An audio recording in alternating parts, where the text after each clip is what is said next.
Olá, meu nome é Camilo, sou responsável pela disciplina Estatística, Aplicação ao Sensoriamento Remoto, ministrada no curso de pós-graduação em Sensoriamento Remoto do Instituto Nacional de Pesquisas Espaciais. Todo o conteúdo dessa disciplina pode ser acessado nos links disponibilizados na descrição deste vídeo. Nessa aula, vamos falar um pouco sobre componentes principais. Primeiramente, vamos começar uma discussão sobre a comparação entre informação e redundância. Tá? Quando a gente pretende estudar então uma população qualquer, em geral a gente coleta um grande número de dados aí representado por algum atributo de interesse, né, com o intuito de descrever seu comportamento ou entender o relacionamento existente entre os diversos aspectos característicos desta população. Então, cada atributo aqui representado, né, por uma variável traz em si uma informação a respeito de um determinado aspecto desta população estudada. Aí a gente então pode entender que quanto maior a variância, maior é a variabilidade e, portanto, maior é a informação contida nesta variável. Então, se a gente for pensar num caso extremo, numa variável que tem a variância igual a zero, a variável ela não apresenta nenhuma informação a respeito do fenômeno por ela representado. Então, lembrando a variância zero, esse atributo, essa variável vai ter sempre um valor constante. Então, não tem nenhuma informação para descrever essa variabilidade. Então, a informação nesse caso é nulo.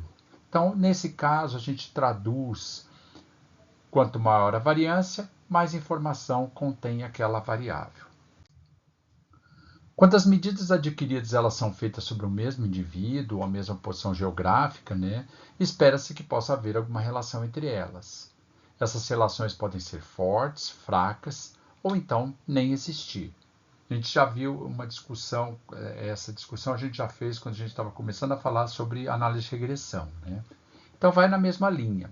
Só que aqui a gente não está pensando numa variável dependente e dependente. Estou pensando em duas variáveis quaisquer. Tá? Então, quando eu olho o diagrama de dispersão de duas variáveis, eu estou analisando esse diagrama de dispersão, a gente pode perceber que em alguns casos essa relação é mais forte, em alguns casos a relação mais fraca ou nem existir. Uma métrica que é muito usada então para medir esse grau de relacionamento é o coeficiente de correlação. Então, lembrando, o coeficiente de correlação nada mais é do que a covariância dividida pela raiz quadrada da multiplicação das variâncias, desse par de variáveis que eu estou comparando. Né? Então, tanto o coeficiente de correlação quanto a covariância mediriam esse grau então de relacionamento entre estas variáveis. Né? Nesse caso aqui inicial, então essa correlação então é zero, indicando que não existe nenhuma relação entre essas duas variáveis, são duas variáveis então independentes. Neste caso, nesses dois casos, a covariância ela varia de 0 a 1 quando a relação é direta ou positiva, ou então ela varia de -1 a 0 quando essa correlação é inversa. Né? Pode ter alguns casos onde a correlação é completa. Então, eu posso ter a correlação igual a 1 nessa relação direta e correlação igual a -1 quando a relação é inversa. Nesses casos, eu tenho uma relação completa. Como tanto a variância quanto a covariância são parâmetros de uma distribuição gaussiana multidimensional, normalmente quando a gente vai discutir essa variação em termos ou da covariância ou da correlação, a gente pode imaginar esses pontos como uma nuvem desenhada aí através de uma elipse. Então é muito comum vocês encontrarem na literatura a representação dessa relação entre essas variáveis através de uma elipse. Então, lembrando, né, que se fosse uma multigaussiana, eu teria na realidade uma montanha, né, representada aqui. Então, é como se fossem várias elipses, né, uma dentro da outra. Né. Nesse caso aqui fica fácil quando eu olho então nessas elipses, que quando a elipse então ela é paralela a um dos eixos, indica então a falta de correlação. Essas elipses inclinadas eu consigo ver que eu tenho uma relação direta ou inversa, então a correlação aqui é positiva e aqui é negativa, e no caso, quanto mais estreita for essa elipse, mais próxima de 1 ou de -1 vai ficar essa correlação. Num caso extremo, então essa elipse ela vai afinar e ficar diretamente uma reta, né? Então, neste caso, aqui essa covariância ou a correlação, ela pode ser interpretada como redundância em análises múltiplas, quando eu estou usando duas ou mais variáveis. Por que redundância? Porque a informação contida numa variável está parcialmente representada na outra. Então, num caso extremo aí, para que eu vou utilizar duas variáveis perfeitamente correlacionadas? Estou pensando aqui o módulo da correlação é igual a 1. Uma vez que conhecendo o valor de uma, pode-se inferir com precisão o valor da outra. Então, nesse caso extremo, nesses dois casos aqui, para que eu vou trabalhar com duas variáveis se uma já é uma transformação da outra? Eu não tenho nada de novo aqui. Nesses casos parciais, não. Alguma coisa de novidade tem, mas elas não são totalmente independentes, como nesse caso, aqui nesse primeiro caso, quando as variáveis são independentes. Nesse caso aqui não há redundância. Cada variável ela traz em si uma informação diferente. Então, quando a relação entre as variáveis não é o objetivo da pesquisa em si, né? Quando a gente está trabalhando, por exemplo, com regressão, né? O ideal é trabalharmos com variáveis independentes, pois assim cada variável trará uma informação nova a respeito da população estudada. Então, esse é um caso ideal. Então, cada vez que eu acrescento uma variável na minha análise, eu estou acrescentando uma informação nova, é algo a mais, né? Se as variáveis guardam alguma relação entre si, podemos pensar que parte daquele esforço que eu estou fazendo para coletar essa segunda medida está sendo desperdiçada, pois essa nova informação já está parcialmente representada na primeira medida, né? Então, por exemplo, para estudar a biomassa de uma vegetação, obtém-se a altura e o diâmetro do tronco de várias árvores. Mas já não é esperado que árvores com troncos mais grossos sejam também as mais altas? Então, exige uma certa redundância quando você mede a altura ou o diâmetro do tronco das árvores. A gente sabe que é só uma tendência. Há casos que vão fugir dessa tendência, óbvio. Então, essas variáveis não são perfeitamente relacionadas, mas têm alguma relação entre si. No assessoramento, isso vai ficar ainda mais claro, né? Numa classificação de uso de cobertura, por exemplo, onde eu estou trabalhando com várias bandas espectrais, essa classificação ela pode ser prejudicada aí, esse método de classificação, devido ao grande volume de dados analisados, principalmente quando eles têm uma redundância. Então, vou trabalhar com um grande número de bandas, isso só vai dificultar o meu trabalho, né? Então, imagens hiperespectrais, então eu posso ter centenas de bandas, né? Então, será mesmo necessário processar todos esses dados para extrair a informação necessária? Então, será que para eu classificar o uso e cobertura, realmente eu tenho que trabalhar com todas essas bandas para extrair de fato essa informação que eu tenho interesse, né? Então, será que é possível reduzir a redundância de informação e, com isso, condensar essa informação num menor volume de dados? Este é o principal propósito da transformação por componentes principais. Nós vamos ver outras aplicações, tá? Então, uma primeira aplicação direta da transformação por componentes principais é essa ideia de você condensar a informação em um menor número de componentes. Então, você vai processar menos dados para conseguir, então, chegar no mesmo resultado. Essa é a primeira, a mais direta. Depois a gente vai ver que tem algumas outras aplicações também. Para a gente entender efetivamente o que vem a ser essa transformação por componentes principais, eu vou usar aqui um exemplo 2D, tá? Com duas variáveis apenas, porque é mais fácil para a gente entender do ponto de vista até geométrico, para a gente entender como que a coisa funciona, tá?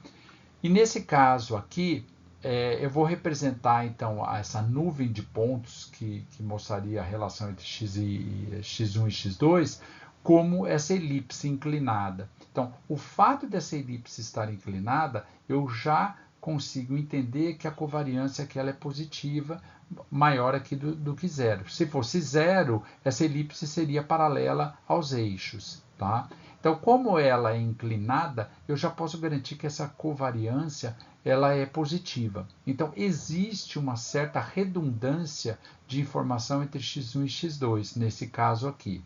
Tá? Então, como eu vou fazer para eliminar essa redundância? Então, pense nisso aqui como uma questão geométrica mesmo. Então, a primeira coisa que eu vou fazer é reposicionar o centro desse eixo. Então, eu vou criar um outro sistema de coordenada aqui, de modo que o centro, então o 0, 0 desse novo sistema de coordenada, ele fique bem centrado nessa elipse. Então, como que eu consigo fazer isso? Tirando as médias de cada um desses termos. Então, ao invés de trabalhar com x1, eu vou trabalhar com x1 menos a média de x1. Em vez de trabalhar com x2, eu vou trabalhar com a x2 menos a média de x2. Tá? Então, é o que eu estou chamando desse W. Tá? Então, o W é a mudança desse eixo. Tá vendo que é só um deslocamento, como se eu pegasse essa elipse e trouxesse ela aqui para baixo, colocando o centro dela bem aqui no centro do... O 0, 0 agora está aqui no centro dessa elipse. Tá? Aqui eu estou mostrando, mas fica um pouco... fica claro que para a gente, pelo menos do ponto de vista geométrico, que ao fazer isso, essa mudança, eu não mudo a covariância. Tá? Então, ó, a inclinação da elipse está igual. Então, a covariância nesse caso aqui é igual à covariância desse original. Tá? Então, não mexi com a covariância. Tá? Eu só desloquei o sistema de coordenada. Agora, o que eu vou fazer? Na realidade, o ideal para eu ter variáveis independentes seria essa elipse estar paralela aos eixos dessa coordenada. Então, o que eu vou fazer aqui? Ó? Eu vou provocar uma rotação desta elipse de modo a ela ficar paralela aos eixos dessa nova coordenada. Ou aqui, como geometricamente falando, cria então um sistema de eixos ortogonais. Então ele mantém esses 90 graus aqui entre esses eixos, mas eu faço uma rotação no fundo desse eixo. Então, quando agora eu vou reposicionar essa elipse nesse novo sistema de coordenada, eu consigo então colocar essa elipse paralela aos eixos desses novos eixos. Tá? Agora, neste caso, a covariância dessas novas variáveis transformadas aqui passa a ser zero. Zero porque a elipse está paralelo aos eixos. Tá? Então, basicamente, a transformação por componentes principais é essa transformação quase que geométrica mesmo, a gente pensando. Tá? Então, no fundo, a gente diz que a gente faz uma rotação com preservação da ortogonalidade dos eixos. Então, eu giro essa elipse mantendo esses eixos ainda 90 graus um em relação ao outro. Tá? Na prática, como que isso é feito? Então, dado um ponto qualquer aqui aqui eu já estou considerando que esse ponto já está representando, tirando as médias, né? Então, este ponto nesse sistema de coordenada, tá? Que tem uma coordenada W1, W2, né? Quando eu reprojeto ele nesse outro sistema de coordenada Y1, Y2, eu faço essa projeção. Então, ele passa esse ponto a ter esse novo sistema de coordenada Y1, Y2, tá? Então ele vai seguir vai ser reposicionado, né? Reprojetado nesse novo sistema de coordenada. Tá? E como que eu faço isso na prática, né? Como que é feita essa transformação? Essa transformação, no fundo, é uma transformação linear, é uma ponderação feita em cima das variáveis originais. Então, veja que a coordenada que eu vou ter nessa primeira, desse ponto aqui para y1, ele é uma combinação linear da coordenada original. Também o y2 também é uma ponderação aqui dessas coordenadas originais aqui, w1, w2. Então, são esses pesos aqui, desses alfas, que vão determinar como que é feita toda essa rotação. Tá? Depois a gente vai ver como que a gente faz isso, tá? Matematicamente. Tá? E a variância agora desse novo componente aqui, nessa nova sistema de coordenada aqui, y, é dada por lambda 1 e lambda 2. Então, se eu calculasse agora essa variância nesse eixo do y1, ele daria lambda 1, e se eu calculasse a variância nesse eixo do y2, daria esse lambda 2. Tá? Uma coisa interessante nessa transformação é que a soma das variâncias lá da variável original, se eu pegasse a variância de x1 e a variância de x2 e somasse essas variâncias, ela dá o mesmo resultado da soma das variâncias dessas componentes transformadas. Então, se eu pegar o lambda 1 mais lambda 2, que são as variâncias da primeira desse y1 e a variância do y2, eu somo essas duas variâncias, dá igual à soma das variâncias da variável original. Então, a gente diz que essa transformação ela preserva a informação total. Tá? Então, variância não é informação. Então, se eu somar a variância de todos os atributos originais e somar as variâncias de todas essas variáveis que foram criadas, essa variância é a mesma, essa variância total. Tá? Então, isso é uma característica bem importante. E por uma definição, a gente chama cada uma dessas novas variáveis aqui transformadas, a gente chama ela de componente principal. Então, eu tenho a primeira componente principal e a segunda componente principal. Tá? Esses alfas, que são esses pesos aqui, a gente chama eles de autovetores. E esses lambdas, que representam as variâncias dessas componentes principais, são chamadas de autovalores. E por uma definição, aí é um padrão, tá? Essas componentes elas são ordenadas do maior para o menor autovalor. Tá? Então, quando a gente vai ver qual que é a primeira componente, qual é a segunda componente, a gente vai ordenando. Aquelas componentes que têm a maior variância vão primeiro e depois vão sobrando as que têm a variância menor. Então, no fundo, a gente tem que imaginar que essa quantidade de informação contida naquela componente ela vai diminuindo conforme a componente vai aumentando. Então, a maior quantidade de informação ela é sempre mandada para as primeiras componentes. Tá? Falando um pouquinho mais de autovalores e autovetores.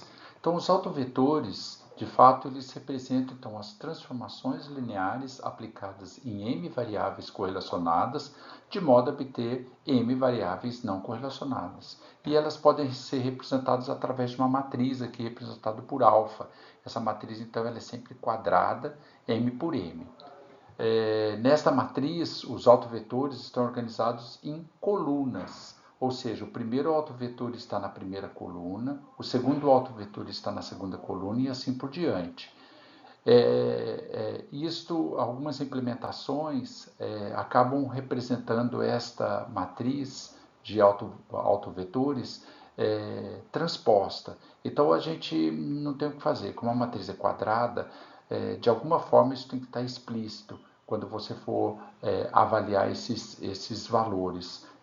Isso tem que estar explícito de alguma forma.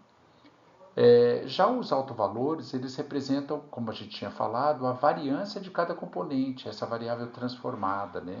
E elas podem ser representadas também na forma de uma matriz, também M por M, aqui definida por lambda, né? Só que como ela representa de verdade a matriz de variância e covariância e a covariância entre cada uma das componentes transformadas, aqui essas variáveis transformadas, ela é zero, porque elas são independentes, essa matriz é uma matriz especial, uma matriz diagonal. Então, eu só tenho valores na diagonal principal, o resto é tudo zero por definição. Tá?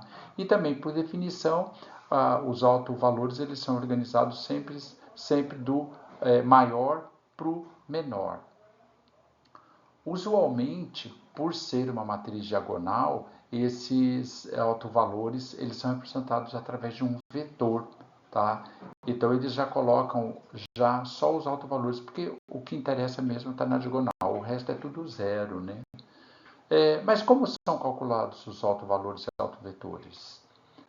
Antes de chegar propriamente dito na parte matemática, né, vamos só lembrar um pouquinho de como se dá, como que se mede então esse relacionamento, né, de variáveis. Então, eu estou supondo aqui que eu tenho n amostras avaliadas segundo m variáveis diferentes, aqui os meus atributos. Né. A gente pode representar esse conjunto de valores observados através de uma matriz X, né, onde cada elemento x, y, j representa a iésima amostra para a jésima variável. Então, de fato, essa matriz ela vai ter essa representação, né? E isso aqui vai ser a base para o cálculo do que a gente precisa fazer para chegar realmente a calcular os autovalores e autovetores. Então, nessa representação aqui dessa matriz, a gente pode entender que cada coluna aqui representa, então, uma determinada variável, um determinado atributo, e as linhas aqui representam as amostras. Então, a variância de cada variável e as covariâncias entre todos os pares de variáveis podem ser representadas através da matriz de variância e covariância. Aqui eu estou representando com o símbolo, esse aqui é o sigma maiúsculo, tá? Então, o sigma x, tá? Que também tem uma dimensão de m por m. Então, aqui eu tenho como que essa matriz ela é representada. Então, na diagonal principal eu tenho as variâncias e fora da diagonal eu tenho as covariâncias. Lembrando que essa matriz aqui é uma matriz simétrica. Então, a covariância de x1 com x2 é a mesma covariância de x2 com x1. Então, tanto faz a posição aqui, a covariância vai ser a mesma. É uma matriz simétrica. Tá? Então, aqui eu tenho organizado aqui as variáveis. Tá? Cada linha, cada coluna representando uma variável específica.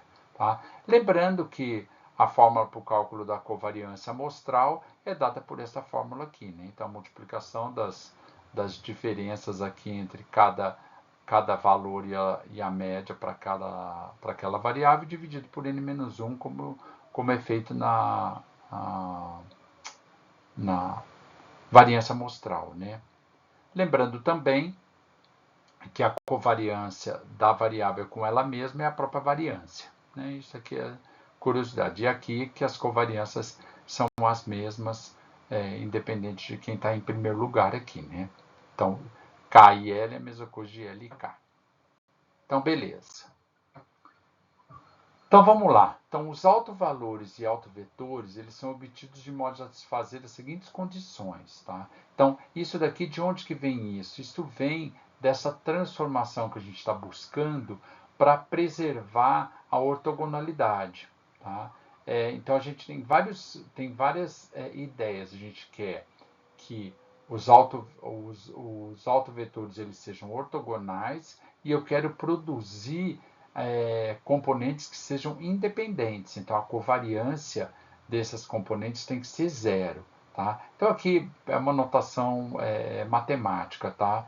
Que a maneira como eu obtenho o cálculo desses componentes. Então, aqui eu tenho a matriz de covariância, aqui eu tenho os autovetores, e aqui eu tenho o autovalor e o autovetor está de novo aqui. Essa expressão ela é equivalente a essa outra aqui, tá? E aqui essa propriedade da multiplicação dos autovetores, da transposta do autovetor pelo próprio autovetor, dá uma matriz de identidade. Isso tudo aqui que garante que esses autovetores sejam ortogonais. Isso é um detalhe matemático, mas que é importante, tá? Como a gente sabe que aqueles autovetores, né, eles são não nulos, então eu nunca vou ter um valor zero para aqueles autovetores, tá? Eu posso garantir que a determinante dessa matriz aqui, porque isso aqui gera uma matriz, essa determinante é zero. E daí, esta expressão aqui vai gerar um polinômio de grau m, cujas raízes representam os autovalores. Então, veja a complexidade do negócio. Né? Daqui eu vou deduzir um polinômio cujas raízes representam exatamente os autovalores que eu estou procurando, tá? Aí eu ordeno os autovalores do maior para o menor e para cada autovalor eu calculo o autovetor correspondente através dessa expressão, tá? Assim, os valores transformados para cada componente principal K são calculados a partir da matriz X. Então, aí basta eu aplicar aquele autovetor específico na variável original, eu tenho a transformada. Claro que nesse caso aqui eu estou colocando a variável original, mas na prática a gente retira a média para fazer com que essa componente aqui ela seja centrada em zero. Mas isso não muda nada não, tá? Se você aplicar essa transformação em x, ele vai para algum lugar, mas continua valendo as propriedades, tá? Mas vamos lá. Então, vamos para um exemplo numérico mesmo, para dizer, nunca fiz isso. Não, vamos fazer na prática, mas dificilmente a gente vai fazer isso na mão, tá? A gente vai fazer isso usando alguma função matemática mesmo, tá? Então, vamos supor que essa seja a matriz de variância e covariância, que é o que eu estou usando, tá?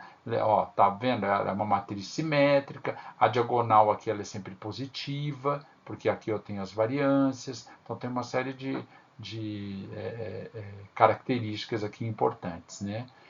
Então eu começo primeiro resolvendo isso daqui, que a determinante desta operação tem que ser zero, então isso aqui implica desta forma aqui, tá? Então aqui dentro eu tenho a matriz de variância e covariância menos o lambda vezes a identidade dá isso daqui. Então, isto representa isto, tá? E daí, resolvendo a determinante disso igualando a zero, eu chego nessa expressão enorme aqui, ó. Chego nessa última expressão aqui, que é um polinômio aqui. Como eu tenho 3 variáveis, eu chego num polinômio de terceiro grau. Aí a questão complicada aqui é achar as raízes desse polinômio, tá? Então, conforme o polinômio vai aumentando o grau aqui, vai ficando cada vez mais difícil achar as raízes desse polinômio. A única coisa que a gente pode garantir é que esse polinômio tem todas as raízes reais, tá? E positivas. Então, isso a gente já pode garantir. Tá? Então, é difícil, mas não é impossível. Neste caso aqui, as raízes desses polinômios é dado por esses valores aqui. Olha. Então, veja, tudo positivo, tá? Maior do que zero. E aqui eu já ordenei do maior para o menor. Tá? Então, essas são as 3 raízes desse polinômio aqui, que vão representar, então, aqui os autovalores. Agora, para cada autovalor, eu tenho que calcular o autovetor correspondente, de modo a satisfazer esta relação aqui. Então, daí eu tenho que... aqui eu estou pegando o primeiro autovalor, o maior deles, então eu tenho que fazer essa expressão aqui. Tem que resolver essa expressão. Veja que eu tenho aqui 3 componentes aqui para poder resolver. Isso daqui, então, vai gerar um sistema de equações, né? Com 3 incógnitas, 3 equações com 3 incógnitas, então eu consigo resolver isso através de um sistema. Então vai resolvendo conforme muitos de vocês já viram isso aí no segundo grau, né? Então vou resolvendo até chegar nos valores aí dos autovetores. Isso eu vou fazer para todos eu consigo resolver dessa forma para os 3 autovalores e eu consigo chegar então no final que me dá então a matriz aqui dos autovetores. Então com isso aqui eu já tenho resolvido então todos os autovetores, chegando aí no resultado do que eu estava procurando. Então, nesse caso aqui específico, eu resolvi aqui esse terceiro autovetor, mas daí eu vou fazendo os outros e eu consigo resolver todos eles, tá? Beleza, isso era mais para assim, quem tem curiosidade, como que resolve isso, né, na mão. Mas a gente não vai fazer isso na mão, tá? A gente vai fazer sempre com um pacote. O R tem isso, o MATLAB tem isso, o Python deve ter, todos os pacotes devem ter isso de alguma forma, tá? Vamos ver na prática como que é isto, né? Então, eu estou aqui com um exemplo numérico, olha, que eu tenho, então, a relação, eu tenho x1, x2, x3, x4, e esses são os diagramas de dispersão par a par, tá? Então, eu já estou vendo aqui, olha, que o x3 e o x4 são fortemente relacionados. As outras têm relações, algumas relações mais fortes, outros têm relações um pouco mais fracas, mas tem, tá? Então, o que eu vou querer fazer? Eu vou querer, a partir desses números, gerar as transformadas, fazer uma transformação por componentes principais para obter as componentes principais dessa transformação. Então, aqui eu parto então da matriz de variância e covariância. Então, essa matriz é obtida a partir do cálculo da variância e covariância desses dados aqui. Eu tenho então essa matriz de variância e covariância. E quando eu aplico, então, uma transformação, esse aqui é o resultado que sai dessa transformação. Então, neste caso aqui, onde eu calculei, os autovalores e autovetores, eles estão organizados na forma de colunas. Tá? Então, aqui eu tenho meu primeiro autovalor, primeiro autovetor, segundo autovalor, segundo autovetor, e até o quarto autovalor, quarto autovetor. Então, aqui eu tenho os pesos usados para fazer essa transformação e aqui as variâncias resultantes. Veja que a variância ela vai diminuindo. O importante aqui notar é que se eu somasse essas variâncias aqui dessa diagonal e somasse esses autovalores, ele dá o mesmo resultado. Tá? Então, eu chego exatamente no mesmo valor.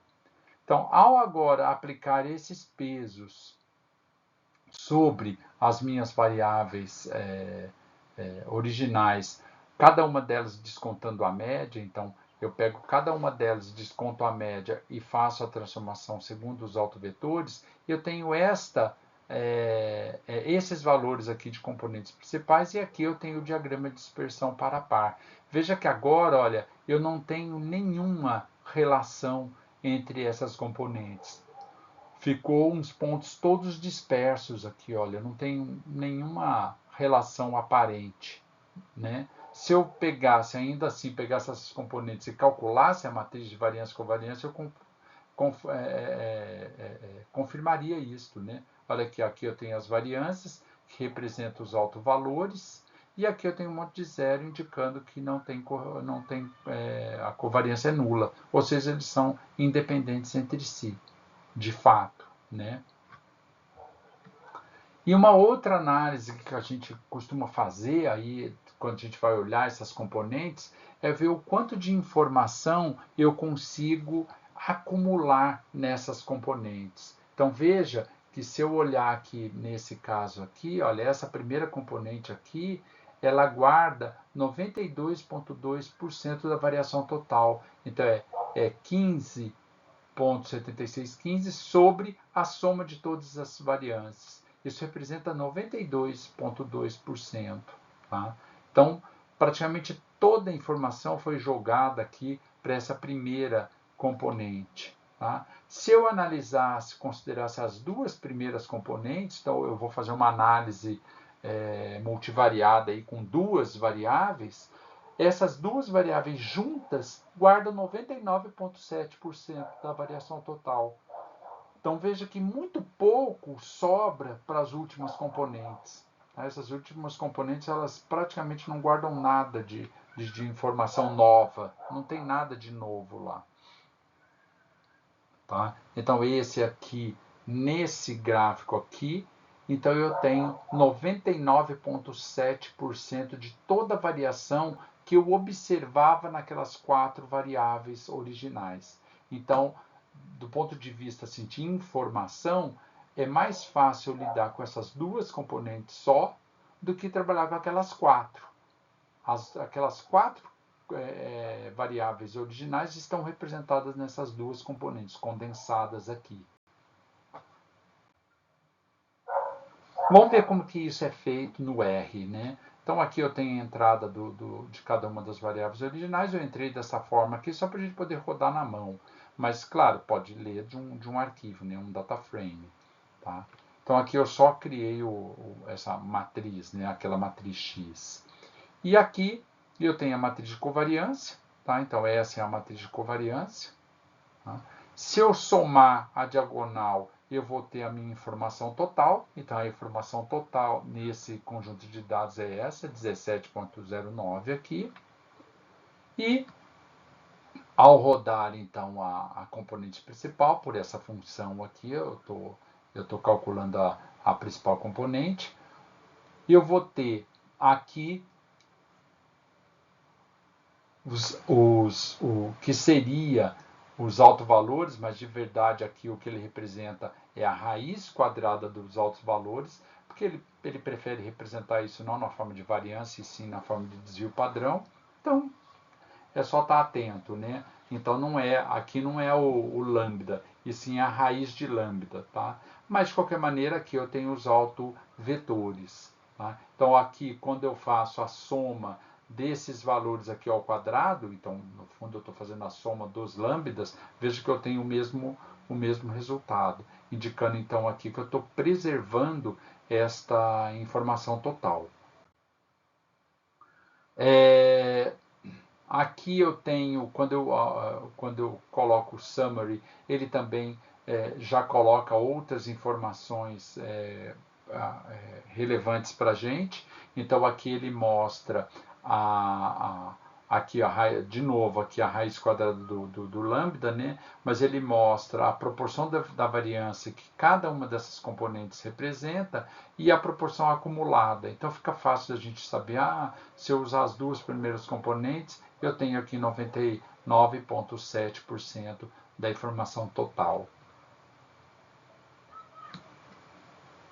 Agora, se eu quero realmente calcular, né, os valores das componentes principais, eu extraio os valores em si desta parte aqui desse $x, eu pego os valores realmente das transformadas, e aqui, quando eu calculo então a covariância dessas componentes principais, olha lá, mostra a matriz toda cheia de zero fora da diagonal, e na diagonal principal eu tenho os autovalores como esperado, tá? E aqui eu consigo ver então os gráficos par a par tanto da variável original, né, quanto dessas componentes principais. Então eu vejo que antes existia assim uma relação entre algumas relações fortes, algumas relações não tão fortes, e depois da componente principal, não, tudo desaparece. Então elas ficam realmente independentes, tá? Tem um gráfico também que vocês podem encontrar na literatura, que é um gráfico onde ele coloca o diagrama de dispersão das duas primeiras componentes e, junto com isto, um diagrama de vetor, representando aí essas linhas vermelhas nesse gráfico aqui, representam cada uma como está representado aquela variável, a variável original, né, dentro de cada uma dessas componentes. Então, tem gente que gosta de interpretar esse tipo de vetor aqui. A ideia aqui, então, essas setas representam como cada variável original ela contribui para um determinado componente. Aqui eu estou analisando a componente principal 1 e a 2, né? Quanto maior o comprimento desse vetor, dessa seta, maior a contribuição daquela variável naquela componente. A direção ela vai indicar se essa contribuição é positiva ou negativa, então aí ela pode ser positiva aqui ou negativa. No caso aqui, se eu estou olhando a primeira componente, se eu estou olhando na segunda componente, ela é negativa para baixo e positiva para cima. Então é uma maneira de interpretar aqui graficamente esses pesos que eu tenho aqui nesses autovetores. Tá? Tem gente que gosta desse tipo de gráfico. Então aqui, observe que as variáveis x2 e x4 tem grandes contribuições aqui na PC1 e PC2. Se eu olhar o autovetor aqui, elas têm valores bem altos aqui para formação dessa componente principal. Já a variável x1, ela contribui muito pouco para ambas componentes. Ela é pequena aqui e é pequena aqui. Essa x2 e x4, ela também é alta aqui na componente 2. Depois, nas outras componentes, elas vão ter outros pesos, né? Podemos ver também que a variável x3 tem uma contribuição relativa igual à metade daquela observada por x4. E ambas contribuem negativamente nas PC1 e PC2. Tá? Elas aparecem como numa forma como se fosse negativo. Tá? Algumas observações, né? Então, essa transformação ela prioriza as variáveis com maior variância. Então, isso também pode ser uma questão importante. Então, quando eu vou analisar muitas variáveis, aquelas variáveis que são naturalmente muito variadas, então tem uma variância muito grande, elas naturalmente vão contribuir muito para as primeiras componentes. Tá? Então, isso pode acontecer quando as variáveis possuem diferentes grandezas. Então, quando esses atributos medem coisas diferentes, às vezes as grandezas delas são muito diferentes. Então, para neutralizar, para a gente tirar esse efeito dessa. Porque se a variância é alta, a gente já sabe que ela vai para as primeiras componentes, para a gente neutralizar isto, eu posso calcular os autovalores e autovetores a partir da matriz de correlação e não mais da matriz de covariância.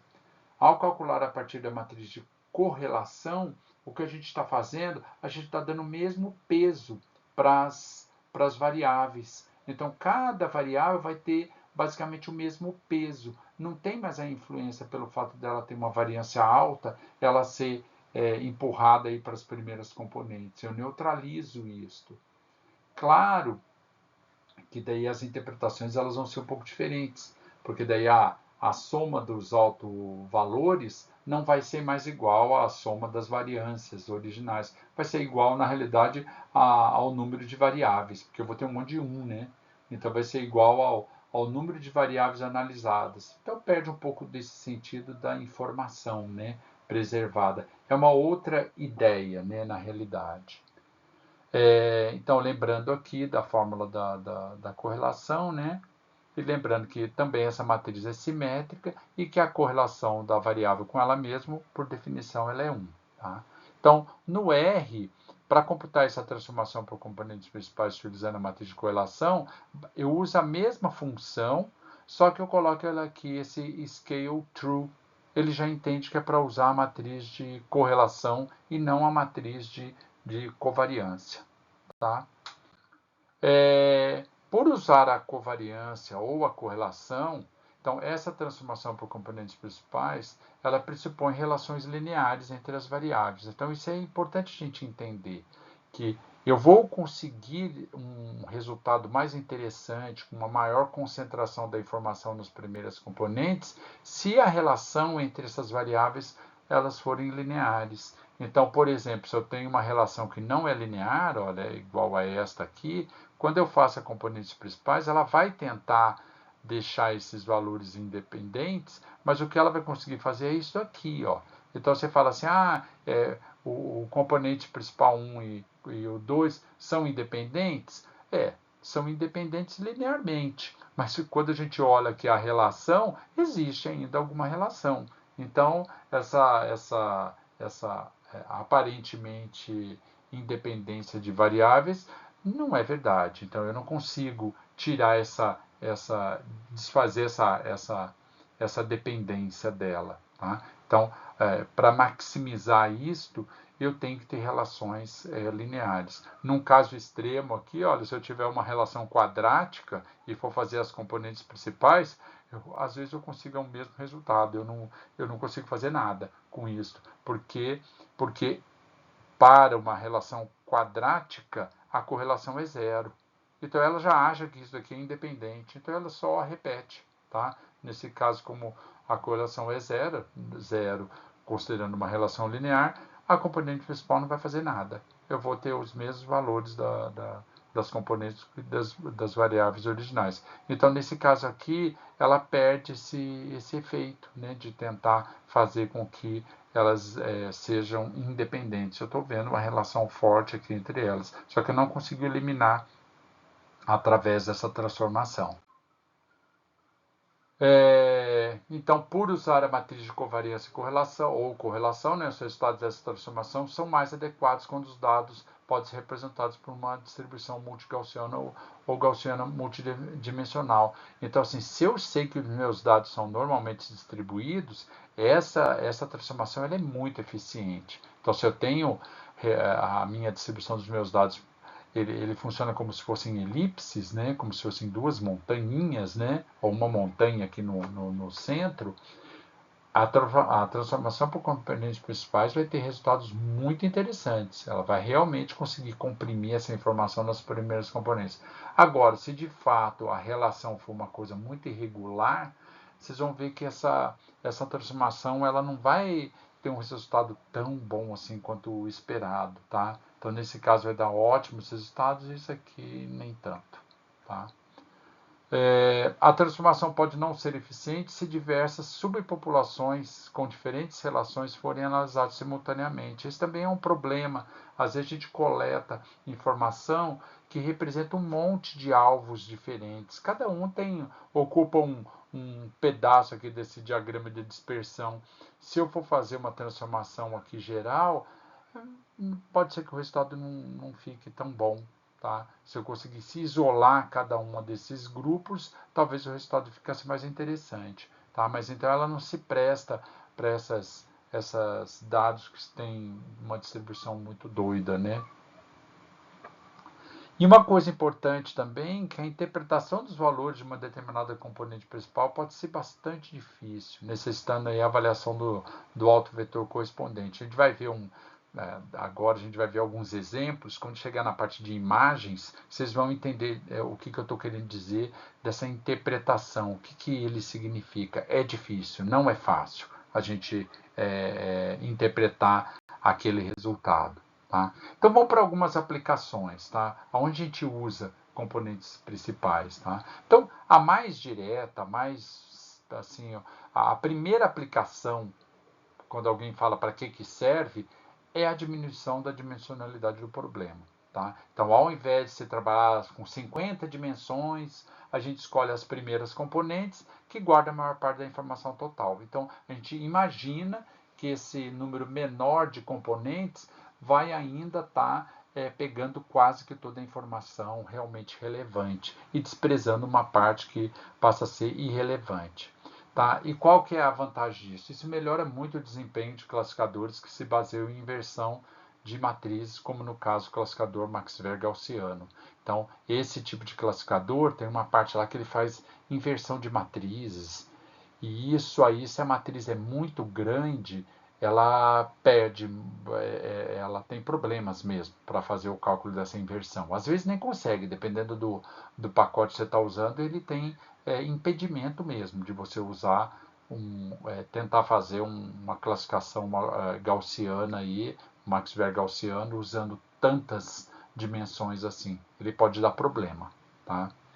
Então aqui a ideia é esta, né? Ao invés de você trabalhar aí com um monte, né, de dado, onde você tem representado aí um vetor de média e uma matriz de variância covariância, e isto aqui ser usado para fazer uma classificação, eu vou lá, faço uma transformação por componentes principais e eu pego e falo, ó, vou trabalhar com as 4 primeiros componentes. Ah, por quê? Ah, porque elas guardam 97% da variação. Isso é um exemplo, tá? Então, vejam, ao invés de trabalhar com essa dimensão, eu trabalho com um vetorzinho com 4 elementos, uma matriz de variância com variância, 4x4, bem simples, bem fácil, e estou achando aí que 97% da variação total está representada nessas 4. Então, eu acho que vai dar um resultado interessante, tá?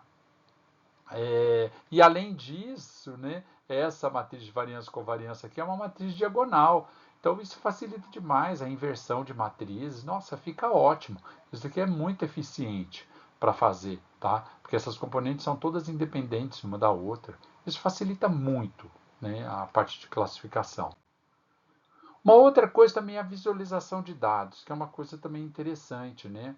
Então, a informação contida numa imagem, por exemplo, hiperespectral, ela pode ser visualizada usando essas 3 primeiras componentes, uma composição colorida RGB, tá? Aqui, se eu tenho uma imagem com muitos, mesmo que não seja hiperespectral, seja com 7 bandas, eu não consigo ver toda a informação de uma vez. Eu tenho que ficar fazendo composições coloridas de 3 em 3 bandas, né, no máximo. Então eu não consigo ver tudo.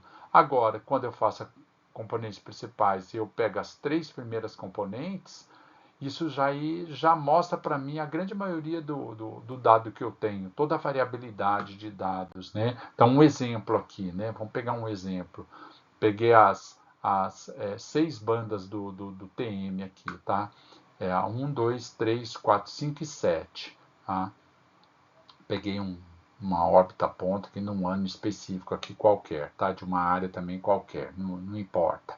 Mas são dessas bandas todas do mesmo lugar, tá? Então, quando eu fiz aqui uma composição colorida do 543, essa é o resultado do que eu estou enxergando. Veja que eu não estou conseguindo enxergar o que está acontecendo nem na banda 1, nem na 2, nem na 7. Aqui é só a 543. Então pode ter alguns objetos aqui que eu não estou enxergando, tá? Tá vendo que ela é uma imagem de baixo contraste? Eu não fiz nenhuma manipulação dessas bandas. Peguei as bandas originais. Se eu melhorar os contrastes dela, aqui eu apliquei um ganho em um offset variável, só para deixar elas mais contrastadas, né, essas imagens. Olhando a 543 já ficou melhor. Mas veja que tem informações que eu não estou vendo nesta imagem que estão em outras bandas. Ó, é muito claro aqui, é uma informação aqui de uma fumaça que tem nessa banda 1 aqui, que não tem nada aqui, ó, não tem na 543, mas ela tem aqui na banda 1, tá? E eu não estou conseguindo ver, porque ela não está aqui. Então, uma forma da gente fazer isso é aplicar a transformação por componentes principais nessas 6 bandas aqui. Então, eu pego a matriz de covariância, calculo o autovetor e autovalor. Aqui, nesse caso aqui, eu optei por representar no outro sentido, só por uma questão de... fica mais fácil para mostrar nessa tabela, tá? E um importante, isso é uma coisa muito importante de lembrar, tá? Para a obtenção dessas estatísticas aqui, para a construção dessa matriz de variância e covariância, a gente não pode esquecer que muitas vezes essas imagens, elas têm pedaços que elas não fazem parte, né? Nesse caso aqui foi uma matriz que foi uma imagem que foi georreferenciada, ficou com um monte de preto aqui. Então, eu não posso pegar a estatística de toda a imagem, não. Porque esse preto aqui, ele repete em todas as imagens e vai dar uma falsa impressão que elas são muito relacionadas entre si. Então tem que tomar cuidado. Então, quando vai coletar a área para fazer esse cálculo, eu tenho que desprezar essas partes que não fazem parte, tá, da minha imagem. Isso tem que tomar muito cuidado. Isso é um erro muito comum e um erro muito primário, né, que a gente não pode fazer de jeito nenhum. Tá? Uma outra coisa importante também é lembrar que, em geral, essas imagens resultantes, elas não são representadas em bytes, tá? Mesmo que essa imagem aqui seja de 0 a 255, quando a gente fizer a transformação por componentes principais, as imagens geradas, elas vão ser valores representados como reais, tá? Então, eu tenho valores positivos, negativos, tá?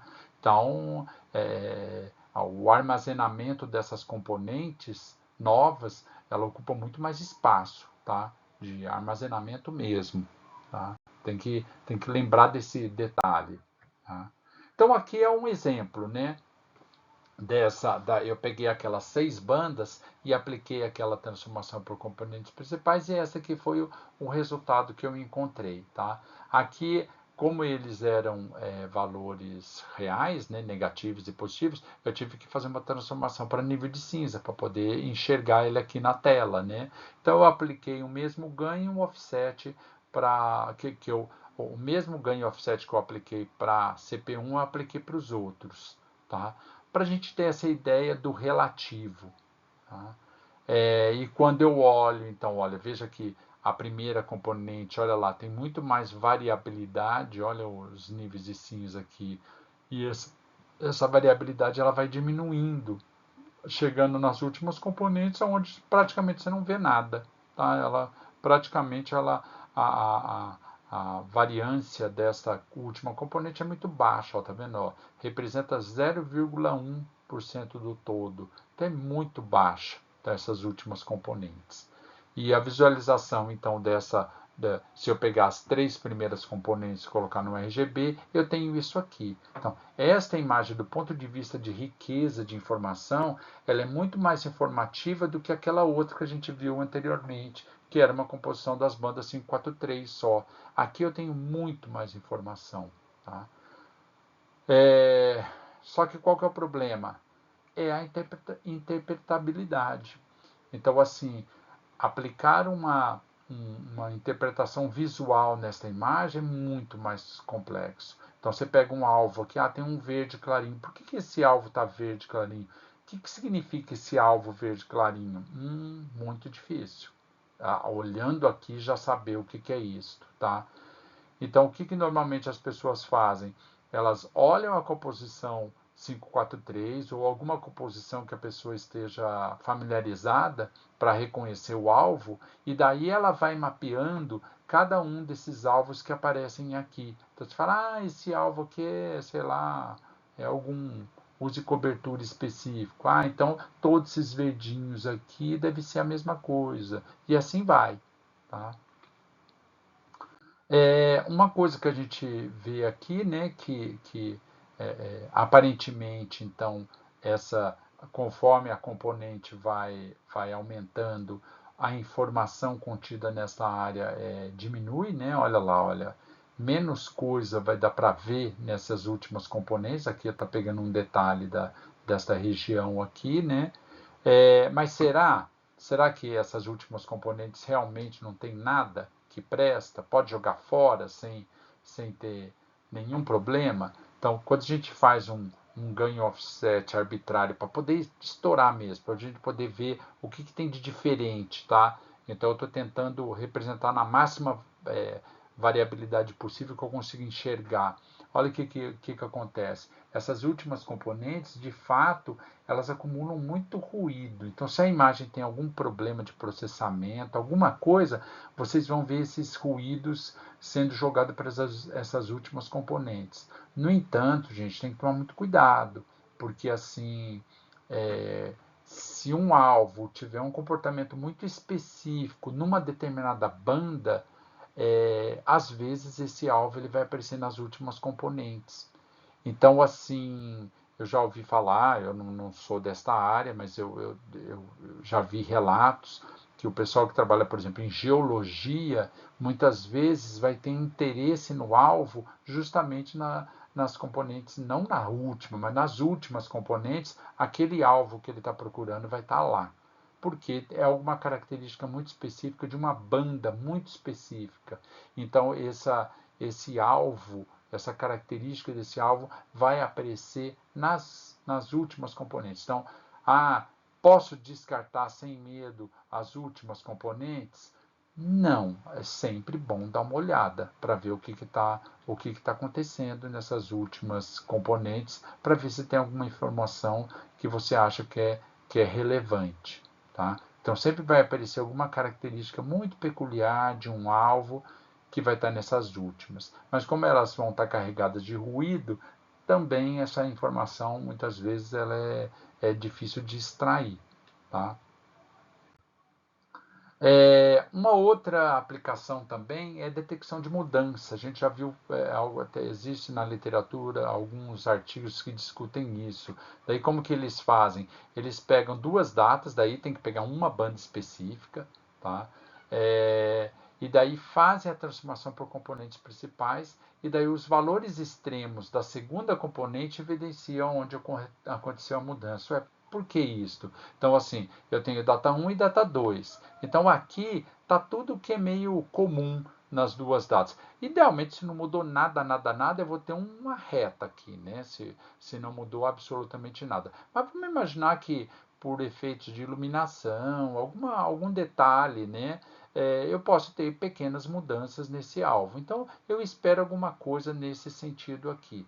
Agora, então, esse aqui é onde estão a não mudança. Agora, tudo que mudar vai estar fora dessa área de não mudança, porque é coisa que você esperava que na data 1 tivesse, sei lá, mais baixo, é, a data 2 deveria estar mais baixo como na data 1, você vai olhar na data 1 está alta e na 2 está baixa, ou vice-versa, né? Aqui na 1 está alta, aqui está mais alta e na 2 está mais baixa, e não era o esperado, né?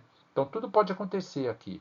Então, fora de uma determinada faixa de tolerância seriam as mudanças. Mas como que eu acho isso? Mais fácil é eu aplicar a componente principal, aí eu tenho uma garantia que a primeira componente principal vai ser principalmente a não mudança, porque é onde eu tenho a maior variabilidade de dados, eu estou esperando que não mudou. Então, estou imaginando que essas datas aqui são relativamente próximas. Tá? Nesse caso, quando eu faço a rotação, basta eu determinar um limiar, e daí isso tem que ser feito empiricamente mesmo, né? Ou então, tem alguns artigos que eles colocam aí que, coloca pelo menos uns 2 desvios padrões, mais que 2 desvios padrões provavelmente é mudança. E daí a gente mapeia onde está mudando. Tá?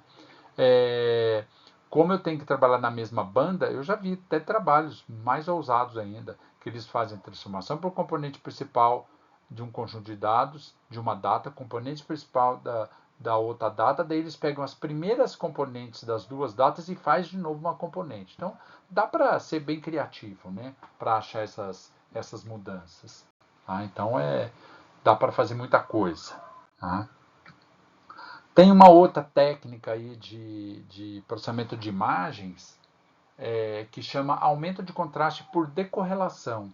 É uma técnica interessante que usa esse princípio aqui do componente principal para melhorar o contraste da imagem. Tá? Então, aplica-se a transformada por componentes principais, faz o aumento de contraste das componentes, de modo que todas fiquem com a mesma variância, e por fim faz a transformação inversa, voltando então para as variáveis originais. Então, na prática, o que faz? Você tem aqui um exemplo de duas, né, variáveis só. Então, eu tenho aqui as duas variáveis, eu faço a componente principal, tá? Então, rotaciono, então eu tenho a primeira e a segunda componente principal.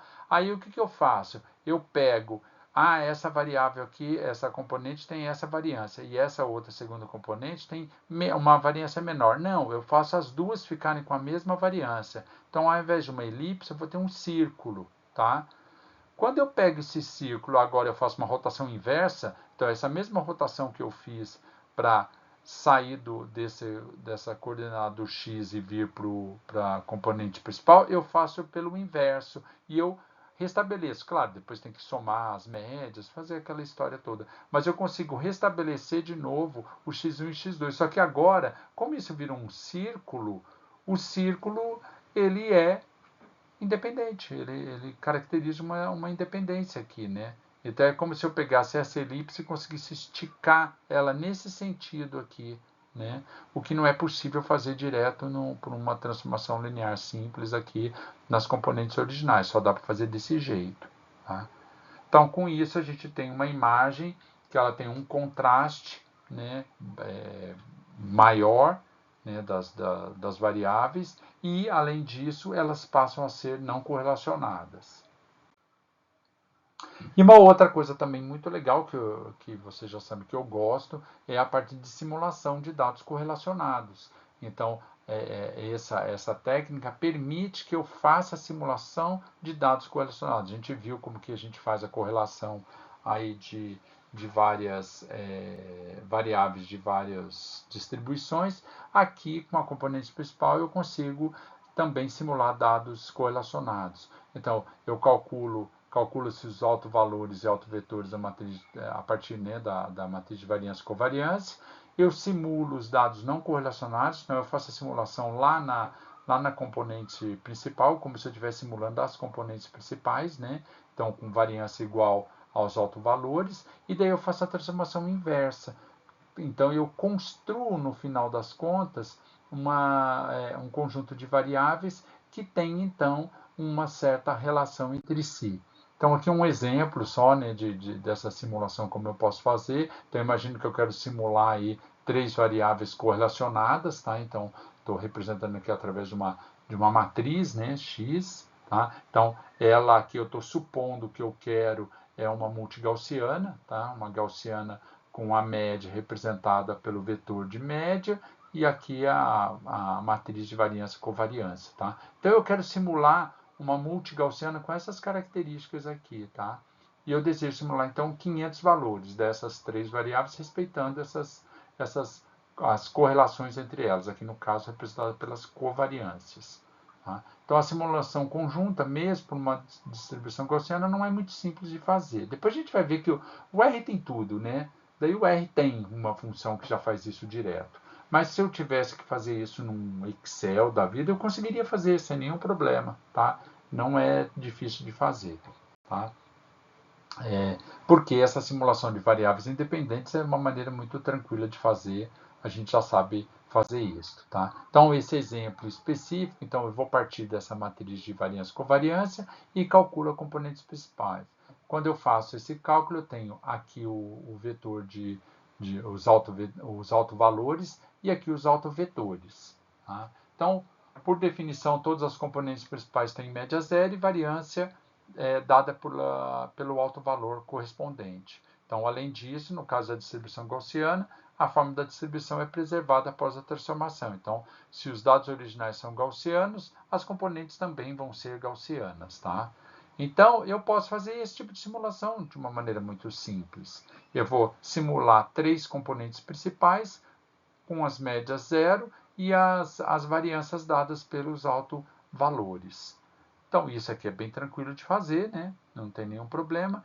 Dado, como eu sei como calculo as componentes a partir dos autovetores, eu posso fazer uma inversão aqui e calcular agora as variáveis originais a partir das componentes e do inverso dos autovetores, tá? Aqui tem uma parte aqui que é só para somar as médias, né? Para voltar à posição correta aqui da matriz X, tá? E aqui tem uma propriedade matemática, o inverso desses autovetores é igual a transposta, tá? Isso é um detalhe, mas que facilita a conta, né? Quando eu for fazer a conta aqui, a conta fica muito mais facilitada para fazer. Tá? Então, nesse exemplo, eu quero gerar 500 valores. Então, o processo inicia-se com a geração de números aleatórios de uma distribuição uniforme, aquele método mais tradicional, né? Então, eu gero uniformes, né? Então, aqui eu tenho 3 uniformes, aqui tem a diagrama de dispersão para par. Então, a gente vê, olha, tudo entre 0 e 1, ó, bem distribuído, totalmente aleatório. A partir desse U, eu calculo Z, que é uma normal padrão, tá?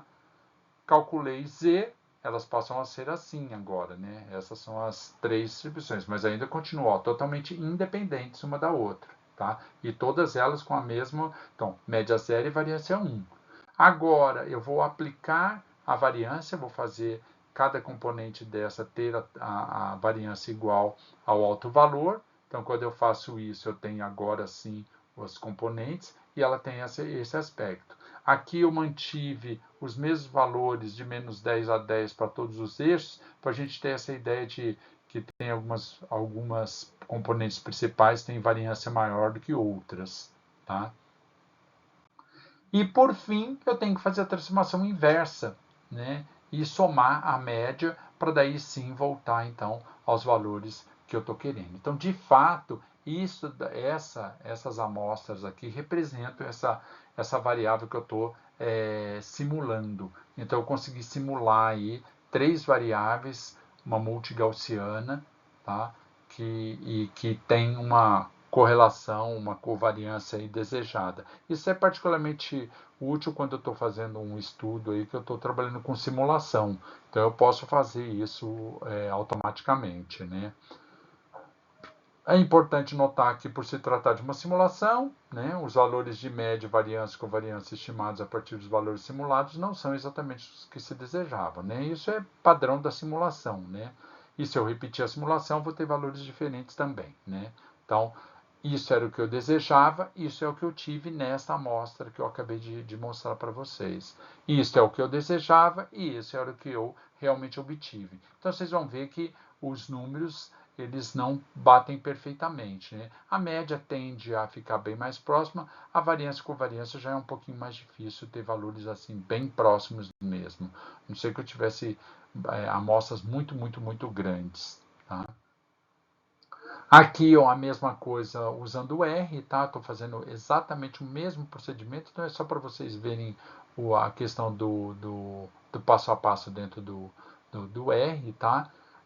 Aqui vai ser a mesma coisa, tá? Aqui eu já estou gerando direto a normal padrão, né? E aqui, então, daí já passando a normal padrão para as componentes principais, tá? Só mudou a escala mesmo da, dos eixos.